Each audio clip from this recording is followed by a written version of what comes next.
মধ্যপ্রাচ্য কি এক মহাপ্রলয়ের মুখে? মার্কিন রণতরী ইউএসএস আব্রাহাম লিঙ্কন থেকে শুরু করে বাহরাইন ও কুয়েতের মার্কিন ঘাঁটি, ইরানি ক্ষেপণাস্ত্র, ড্রোনের আঘাতে সব কি সত্যি লন্ডভন্ড? তেহরান দাবি করছে তাদের অপারেশন ট্রুথ প্রমিস 4 এর অন্তত 560 জন মার্কিন সেনা হতাহত হয়েছে। রিয়াদে মার্কিন দূতাবাসে দাউ দাউ করে জ্বলছে আগুন। অন্যদিকে ব্রিটিশ প্রধানমন্ত্রীর উপর ক্ষেপে লাল ডোনাল্ড ট্রাম্প। যুদ্ধের আগুনে কি পুড়তে চলেছে বিশ্ব অর্থনীতি? আসসালামু আলাইকুম বন্ধুরা, খবর সংযোগের টপ নিউজের আজকের বিশেষ বিশ্লেষণে থাকছে ইরান যুক্তরাষ্ট্র সরাসরি সংঘাতের সব রোমহর্ষক আপডেট। শেষ পর্যন্ত সাথেই থাকুন, কারণ শেষ অংশে থাকছে বিশ্ববাজার ও তেলের দাম নিয়ে চাঞ্চল্যকর যত তথ্য।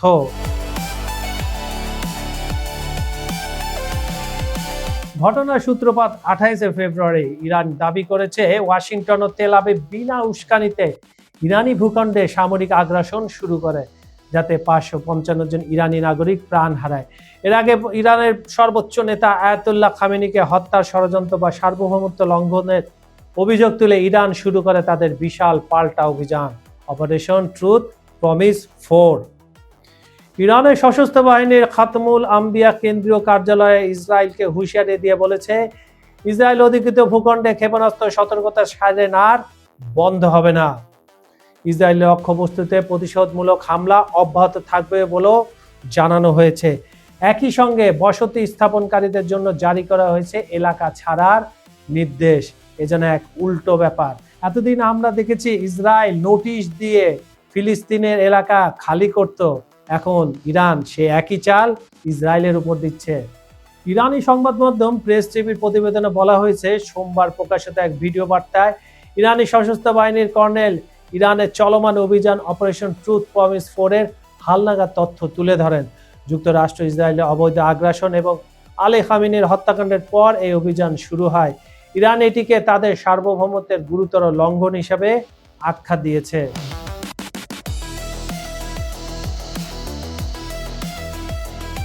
ইরানের দাবি অনুযায়ী যুক্তরাষ্ট্রের ক্ষয়ক্ষতির তালিকাটা শিউরে ওঠার মতো।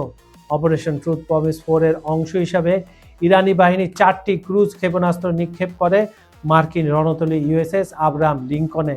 এতে বিমানবাহী রণতরীটি ভারত মহাসাগরের দক্ষিণ পূর্ব দিকে সরে যেতে বাধ্য হয়। তার মানে ইরান সত্য কথা বলছে। 560 সেনা হতাহত।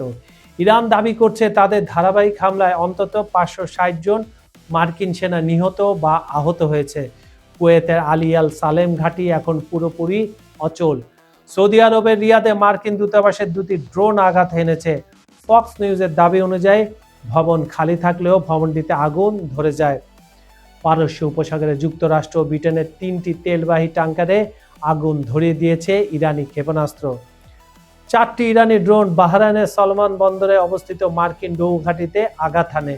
এতে কমান্ডো সহায়তা বিভাগ মারাত্মকভাবে ক্ষতিগ্রস্ত হয় বলে ইরান জানায়। পারস্য উপসাগর ও ওমান সাগরে যুক্তরাষ্ট্র ও ব্রিটেনের মালিকানাধীন 3টি তেলবাহী ট্যাঙ্কারে ইরানি ক্ষেপণাস্ত্র আঘাত হানে। জাহাজগুলোতে আগুন ধরে যায়। বাহরাইনে অবস্থানরত মার্কিন সেনাদের একটি ঘাঁটিতে 2টি ইরানি ব্যালিস্টিক ক্ষেপণাস্ত্র নিক্ষেপ করা হয়। তার মানে বন্ধুরা বুঝতেই পারছেন, পুরো অস্থির করে তুলেছে ইরান। যে মধ্যপ্রাচ্যে যেসব জায়গায় মার্কিন এবং ইসরায়েলি ঘাঁটি রয়েছে, ইসরায়েলি ঘাঁটি বললে এখানে ভুল হবে, মার্কিন ঘাঁটি বেশি রয়েছে এবং ইরানের বিভিন্ন গোয়েন্দা সংস্থার লোকজন রয়েছে, সেখানে টার্গেট করে করে ইরান কি করছে, বিভিন্ন ধরনের ড্রোন এবং ক্ষেপণাস্ত্র হামলা চালাচ্ছে।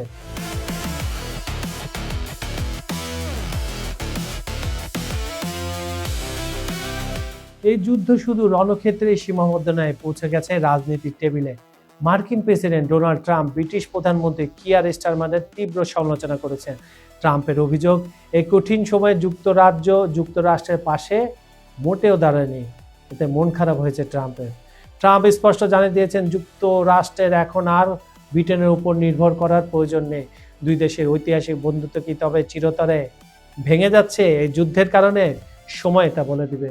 যুদ্ধের প্রভাব পড়েছে সাধারণ মানুষের উপর। দুবাই বিমানবন্দর বন্ধ হয়ে যাওয়ায় আটকা পড়েছেন হাজার হাজার যাত্রী। বিশ্বের ধনকুবেরা এখন 3 গুণ বেশি দামে প্রাইভেট জেট ভাড়া করে পালাচ্ছেন।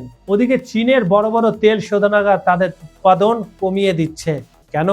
কারণ হরমুজ প্রণালী দিয়ে জাহাজ চলাচল বন্ধ হয়ে গেছে, যা বিশ্বের 20% তেল সরবরাহের পথ। এর অর্থ হলো খুবই শীঘ্রই বিশ্বজুড়ে তেলের দাম আকাশচুম্বী হতে পারে। রণক্ষেত্রের ভেতরের খবর।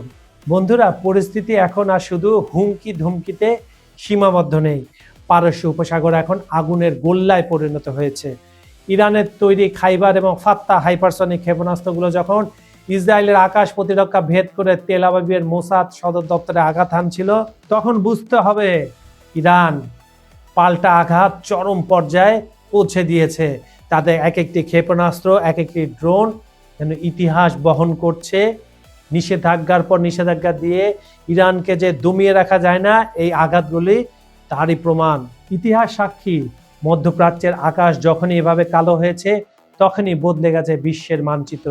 একদিকে দুবাইয়ের সেই চাকচিক্যময় জীবন ছেড়ে ধন কুবেরদের প্রাণ ভয়ে পলায়ন, আর অন্যদিকে হরমুজ প্রণালীতে তেলের ট্যাঙ্কারে দাও দাও আগুন।